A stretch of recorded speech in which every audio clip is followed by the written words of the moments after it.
జగన్ పై రాళ్లదాడి case విచారణ చేసేందుకు SIT ఏర్పాటు చేసినట్టు విజయవాడ పోలీస్ కమిషనర్ క్రాంతి రాణా టాటా తెలిపారు. ఎస్పీ స్థాయి అధికారి నేతృత్వంలో సిట్ పనిచేస్తోంది.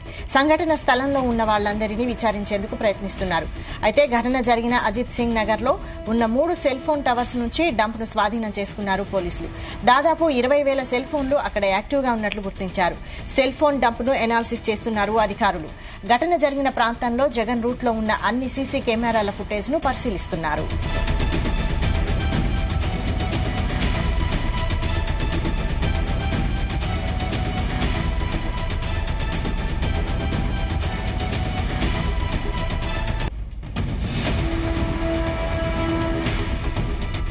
జగన్ పై రాళ్లదాడి కేసు విచారణ చేసేందుకు సిట్ ఏర్పాటు చేసినట్టు విజయవాడ పోలీస్ కమిషనర్ క్రాంతి రాణా టాటా తెలిపారు. ఎస్పీ స్థాయి అధికారి నేతృత్వంలో సిట్ పనిచేస్తోందని, సంఘటన స్థలంలో ఉన్న వాళ్లందరినీ విచారించేందుకు ప్రయత్నిస్తున్నారు. ఘటన జరిగిన అజిత్ సింగ్ నగర్ లో ఉన్న 3 సెల్ ఫోన్ టవర్స్ నుంచి డంప్ ను స్వాధీనం చేసుకున్నారు పోలీసులు. ఇక దీనిపై మరింత సమాచారం క్రైమ్ బ్యూరో చీఫ్ రవితేజ అందిస్తారు. రవితేజ, నిన్న జగన్ పై దాడి యత్నానికి సంబంధించినటువంటి అంశం పైన విజయవాడ పోలీసులు ఈ వ్యవహారాన్ని సీరియస్ గా తీసుకొని స్పెషల్ టీం సిట్ ఏర్పాటు చేస్తున్నట్టుగా కూడా విజయవాడ పోలీస్ కమిషనర్ ఆదేశాలు జారీ చేయడం జరిగింది. ఎస్పీ స్థాయి అధికారుల నేతృత్వంలో ఈ టీం పనిచేయబోతా ఉంది. జగన్ ర్యాలీ ప్రారంభమైనప్పటి నుంచి ముగిసేంత వరకు కూడా ఎక్కడెక్కడ ఎవరెవరు ఈ ప్లాన్ చేశారు, ఎవరైనా పాత క్రిమినల్స్, రౌడీ షీటర్లు ర్యాలీలో పాల్గొన్నారా, ఎవరైనా అనుమానపు వ్యక్తులు అక్కడ కనిపించారనే దానిపై కూడా ఏదైతే రాయి ఘటనకు సంబంధించినటువంటి అజిత్ సింగ్ నగర్ ప్రాంగణంలో ఉన్నటువంటి అందరి యజమానులను, దుకాణదారులని, రోడ్డు పైన వెళ్తున్నటువంటి వైఎస్ఆర్సీపీ కార్యకర్తలను, కాలనీవాసులను అందరూ కూడా అడిగి నిన్న జగన్ యాత్ర సందర్భంగా ఎవరైనా అనుమానాస్పదంగా ఉన్నటువంటి వ్యక్తుల యొక్క వివరాలు తెలియజేయాలంటూ కూడా ఈ స్పెషల్ టీం ఉదయం నుంచి కూడా వర్క్ చేస్తున్నట్టుగా తెలుస్తోంది. ఇప్పటికే సిట్ స్పెషల్ ఇన్వెస్టిగేషన్ టీం ని ఏర్పాటు చేసి దీని ద్వారా విచారణ జరిపి దర్యాప్తు చేపట్టిన తర్వాత ఎవరైతే జగన్ పై ఈ రాళ్లు విసిరినటువంటి వ్యక్తి ఉన్నాడో త్వరలో కనుక్కుంటామంటూ మాత్రం విజయవాడ పోలీస్ కమిషనర్ క్రాంతి రాణా టాటా ఒక ప్రకటన కూడా రిలీజ్ చేయడం జరిగింది. ఈ కేసుని ముమ్మరంగా పోలీసులు దర్యాప్తు చేపడతా ఉన్నారు. ఘటనా స్థలంలో ఉన్న వాళ్ళందరూ కూడా విచారించేటువంటి ప్రయత్నాలు జరుపుతా ఉన్నారు.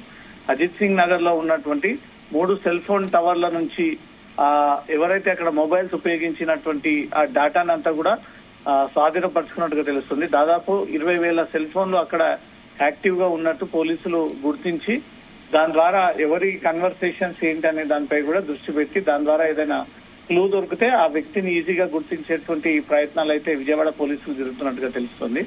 సెల్ ఫోన్ టవర్స్ నుంచి సేకరించినటువంటి డేటాని అనాలిసిస్ చేసుకొని దాని ద్వారా అధికారులు ఇచ్చేటువంటి సలహాల ప్రకారంగా ఆ వ్యక్తులను గుర్తించేటువంటి ప్రయత్నంలో పోలీసులు ఉన్నట్టుగా తెలుస్తోంది. ఘటన జరిగినటువంటి ప్రాంతంలో సీసీటీవీ కెమెరాలను కూడా అధికారులు పరిశీలిస్తా ఉన్నారు. ఈ అజిత్ సింగ్ నగర్ ప్రాంగణంలో ఎంట్రీ నుంచి ఎగ్జిట్ వరకు ఉన్నటువంటి సీసీటీవీ కెమెరాలు జగన్ యాత్ర కంటే ముందుగానే ఎవరైనా ఎక్కడైనా ప్లాన్ చేసుకొని ఆ ప్లేస్ నుంచే ఈ రాళ్లు విసిరారా అనే దానిపై కూడా పోలీసులకు కొన్ని అనుమానాలు ఉండడంతో సీసీటీవీ ఫుటేజ్ అన్ని కూడా కలెక్ట్ చేస్తా ఉన్నారు పోలీసులు.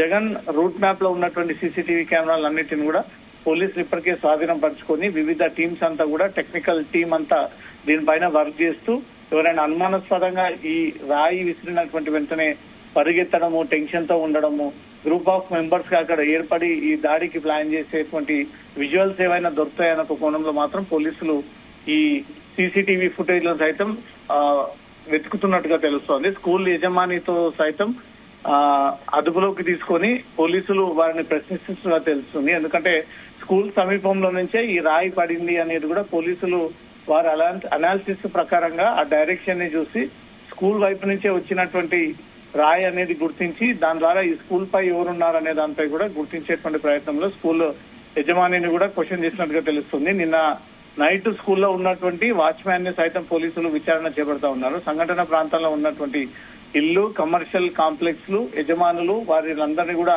సిట్ అధికారులు ప్రశ్నిస్తున్నట్టుగా తెలుస్తుంది. అనుమానాస్పద వ్యక్తులు ఎవరైనా సంచరిస్తే దానిపైన ఇమీడియట్ గా పోలీసులకు విచారణ నిమిత్తం ఆ ఇన్ఫర్మేషన్ షేర్ చేయాలన్న ఒక విషయాన్ని కూడా పోలీసులు వారికి ఒక అవగాహన తీసుకొస్తున్నట్టుగా తెలుస్తుంది. సంఘటన జరిగిన తర్వాత అనుమానాస్పదంగా వెళ్లినటువంటి వ్యక్తుల వివరాలను మాత్రం పోలీసులు సేకరిస్తా ఉన్నారు. ఎస్పీ స్థాయి అధికారి నేతృత్వంలో ఈ సిట్ కొనసాగుతుంది అంటూ కూడా విజయవాడ పోలీస్ కమిషనర్ ఇప్పటికే అధికారికంగా ఆ విషయాన్ని కూడా తెలియజేయడం జరిగింది. టాస్క్ ఫోర్స్ తో పాటు ప్రత్యేక బృందాల చేత ఈ విచారణ జరిపిస్తామన్నట్టు కూడా సిపి ఈ విషయాన్ని వెల్లడించాడు. దాడికి పాల్పడ్డటువంటి వ్యక్తి ఎవరనే దానిపై మాత్రం పోలీసులు ఇంకా తేల్చలేకపోయారు.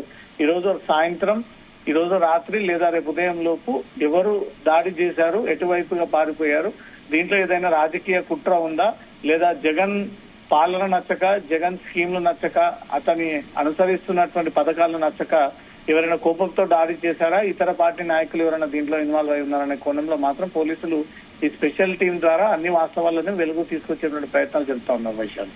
Right, thank you Raviteja.